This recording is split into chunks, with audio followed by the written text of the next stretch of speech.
Hello, everyone. Welcome to the latest episode of the White Pew podcast. This is an podcast where me and my friend Zarina Mohammed take turns every Sunday posting a text about a cultural thing we've experienced. You can find the written version of that on thewhitepew.com, or you can stay here on the podcast and I will read this week's text to you.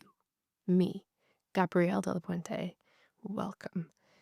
You don't need to know anything about it. I'll explain everything, but this is my first exhibition review in a long time. Oh my god. And you'll see why. Oh man. We saw someone had left like a review on the podcast that just said like, oh, they haven't spoken about art in ages. Like, they were pissed off and weren't gonna listen to the podcast anymore.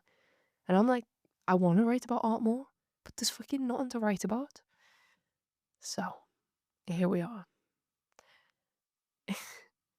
Stick around for the emoji of the week and let's get into it.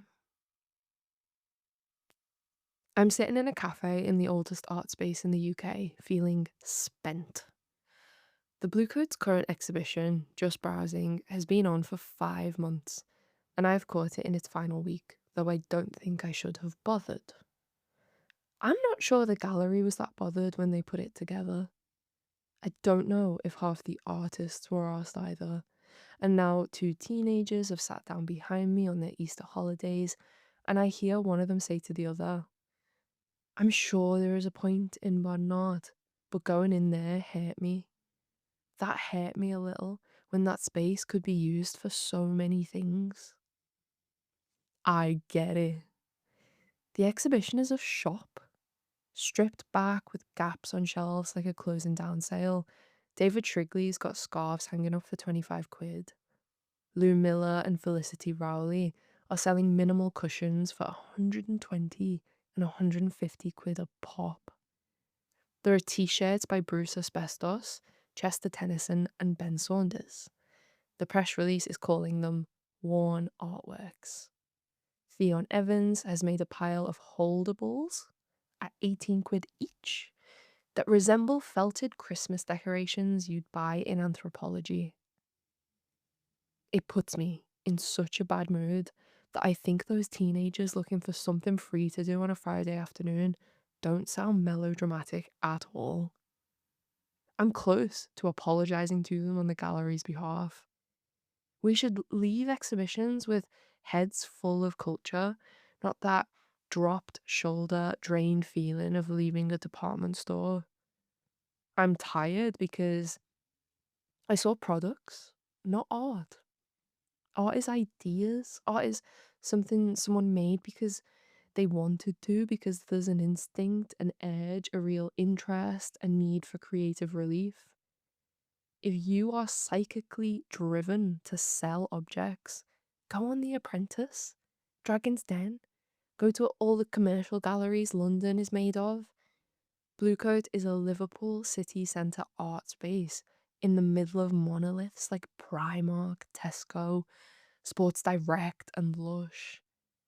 I need it to be an oasis from a world that makes me think about money every second of the day, but instead, it pushed me further towards it.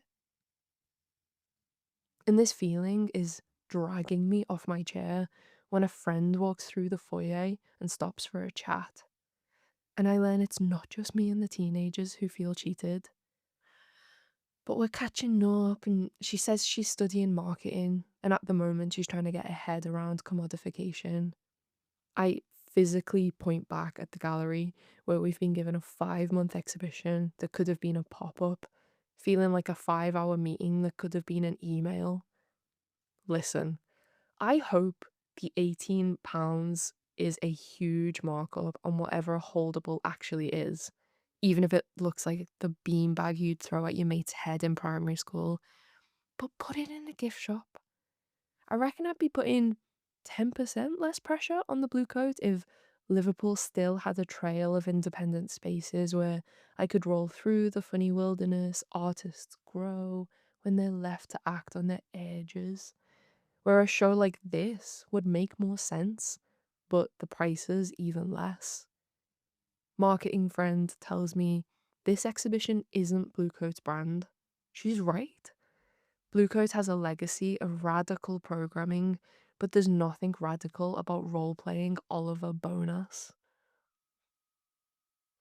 Between the products, there were a few bits that weren't for sale, but that were allowed to be touched. I am convinced making it a tactile experience is actually just conceptual framing to excuse staging a shop in one of the country's funded national portfolio organizations. When I started this review by saying it felt like everyone was phoning it in, there were scraps of fabric sewn together with some stuffing by Sophia Mohammed Noor titled Squishies for My Cats. They were so far from anything I would expect to be shown in a major art gallery, I had to wonder if the artist fee had been a smack. There was also a film by Ivy Kalungi, whose sculptural work I have felt stunned by in the past. But I watched her 17-minute film on black hair salons, waiting for it to go in, wanting it to get sculptural in the editing even, but it never did. Plus, footage dropped in was blurry. The digital artifacting got distracting. Microphones were too far away or too close and blowing out the sound. The conversation was so surface level.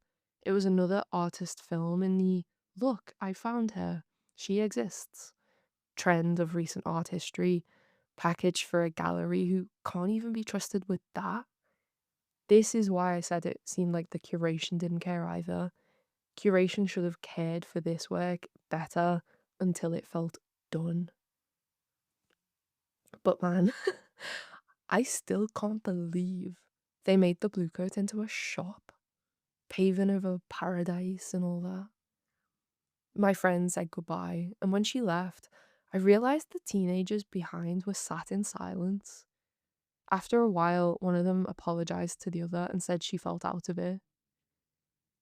When we were their age, we ran into these spaces every weekend and then slowed down because we were so confused and overwhelmed and giddy with the art we ran into. We had to stop to make sense of it. We left not able to talk about anything else. But we all know shopping. There's nothing to make sense of here. In the last days of this exhibition, I hate how much this feels like a closing down sale for the Bluecoat itself. I just hope it isn't a sign of things to come. Okay, what are the shopping emojis? Uh, if this is your first time listening for some reason, at the end of every episode, I pick an emoji and people post it on the Instagram of the day.